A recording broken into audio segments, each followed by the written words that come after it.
Donc, on comprend pourquoi le carboxylate est efficace après administration par voie intraveineuse. Dans le sang, le médicament sous forme hydrocarboxylate est très hydrosoluble, d'où cette efficacité. Maintenant, pour la quatrième étape, on a réalisé une estérification. On a pris le médicament sous forme carboxylate plus OH et on va mettre R'. On a obtenu ce médicament RCO2R'. Là, in vitro, ça a été négatif. Maintenant, je vous pose la question, est-ce que c'était prévisible ou oui ou non? Ben, réfléchissez puis répondez. En principe, c'était prévisible, oui. Pourquoi? Parce que si vous vous rappelez, durant la première étape de l'expérience, on a déduit que la cible biologique contient une charge positive. Il y a un site d'interaction avec la molécule. Du moment qu'on a estérifié la molécule, la charge moins n'existe plus. Comme la charge moins n'existe plus, donc il n'y a pas d'interaction. Le médicament vient comme ça, sous cette forme, et il n'y a pas d'interaction. Il n'y a pas un moyen d'interagir parce que là, c'est une interaction électrostatique. Selon la loi de Coulomb, il faut une charge négative et une charge positive pour qu'il y ait une attraction. Or que là, on n'a pas de charge moins. Cette charge moins, elle est couverte par l'estérification, donc il n'y a pas d'interaction. Donc c'était prévisible qu'il n'y a pas d'interaction médicament-cellule biologique. On continue pour la dernière expérience, pour la dernière étape de l'expérience.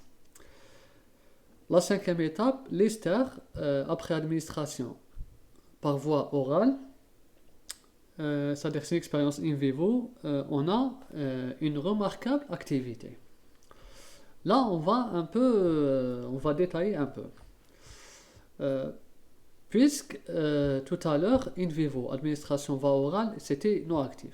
Là, c'est actif. Tout à l'heure, on a dit quoi? On a dit que c'était inactif car probablement une carboxylate, il est non liposoluble, il a une très faible absorption, d'accord? Car il est sous forme ionique. Là, on a estérifié. Du moment qu'il y a la fonction ester, elle augmente quoi? La liposolubilité. La liposolubilité. Elle augmente et diminue la polarité ou bien l'hydrosolubilité. Elle diminue l'hydrosolubilité. L'hydrosolubilité, pourquoi? Parce que l'estérification, soit elle cache une liaison hydrogène, elle élimine une liaison hydrogène avec l'eau, soit elle élimine l'interaction ionique.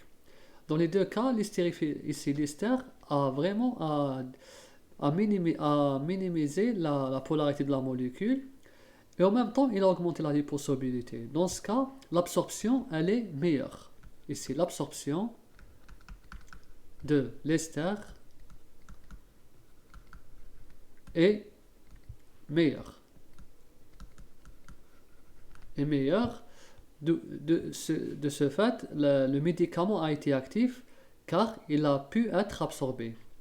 Mais on ne va pas s'arrêter là car il ne faut pas oublier que la cible biologique porte une charge ionique. La cible biologique, on a déduit tout à l'heure que elle porte un site positif, la cible biologique. L'ester et là on avait juste avant que l'ester avec la cible biologique, il n'y a pas d'interaction. D'accord. Donc comment ça se fait qu'on a toujours l'activité? C'est un puzzle, essayez de réfléchir. Je vous donne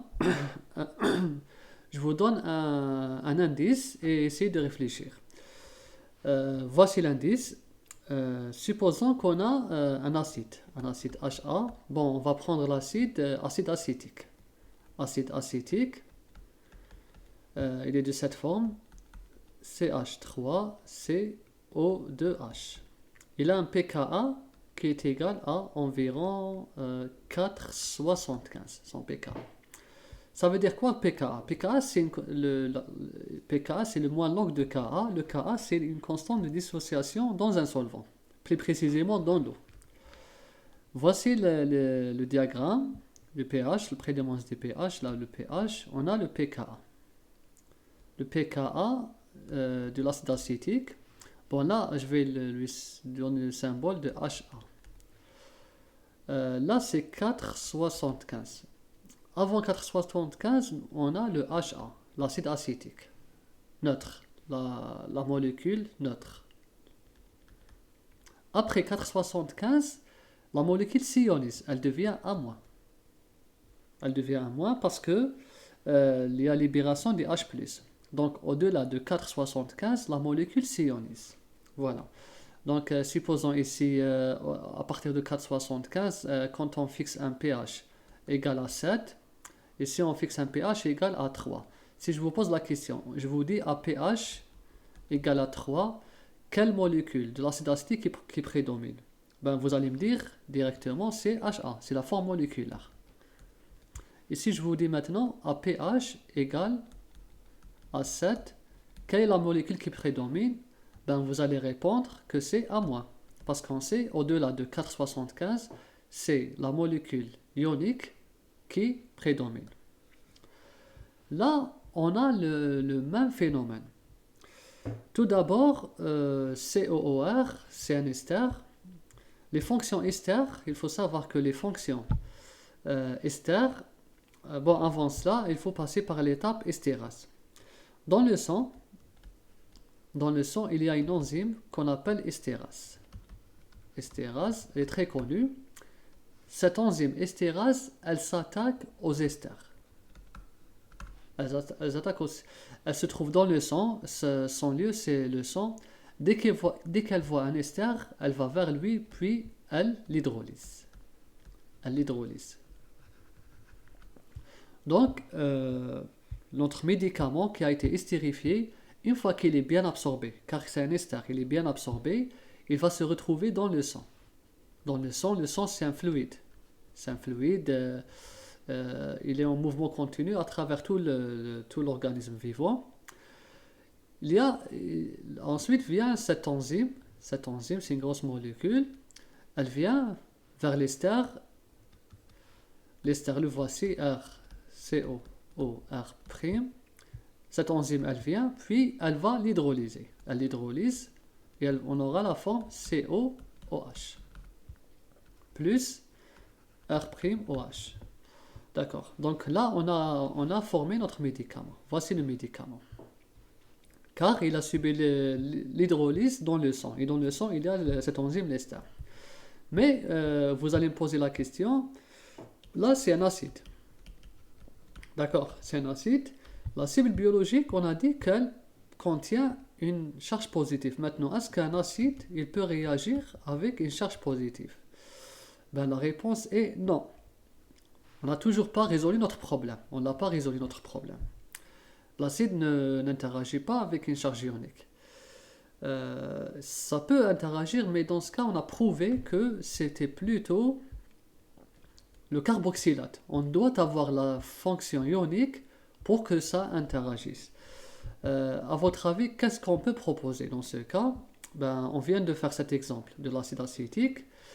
Et on a parlé du sang. Le sang, un deuxième indice, il a son pH, un pH physiologique qui est équivalent à 7,4 environ. Le pH physiologique d'un organisme vivant est dans environ de 7,4. Du moment que le médicament, c'est un carboxylate, et nous savons que tous les médicaments qui ont une fonction acide sont des acides faibles. Leur pKa se situe entre 3, 5 et 4, 5. La plupart des médicaments acides possèdent un pKa dans cet intervalle. Par exemple, l'ibuprofène, kétoprofène, c'est des médicaments qui ont un pKa dans cet intervalle. Et ce médicament, forcément, il appartient à cet intervalle. On ne peut pas avoir un pKa inférieur à 3. C'est des acides faibles, ils doivent être des acides faibles. Donc là, on propose que dans le sang qui a un pH 7,4, nous sommes dans ce cas. Voici le diagramme. Le 100, il est là. Le 100 est ici, 7,4. Le pKa du médicament, il se situe aux alentours de 4. Donc forcément, le médicament, il est sous forme ionique. Il s'est ionisé à cause du milieu où le pH, on va dire neutre ou bien faiblement basique, impose l'espèce ionique moins. Donc, automatiquement, dès que la molécule s'hydrolyse, automatiquement, il va se mettre en équilibre avec la molécule RCOO-. Donc voilà, là c'est dans le sang. Ça reste un équilibre. Ion-acide. Ion-acide. Ensuite, c'est cette forme qui va interagir avec la cible biologique. Et là, on comprend comment l'ester est devenu remarquablement actif. Donc là, j'espère que vous avez compris ce problème. Ça reste une proposition, c'est une réelle expérience qu'on a essayé de comprendre. Et j'espère que cette proposition est la plus plausible possible. Le corps humain est compliqué. Parfois, on propose et en réalité, c'est différent. Mais il faut essayer. Donc voilà, espérons que la résolution du problème est juste. Voilà. Fin.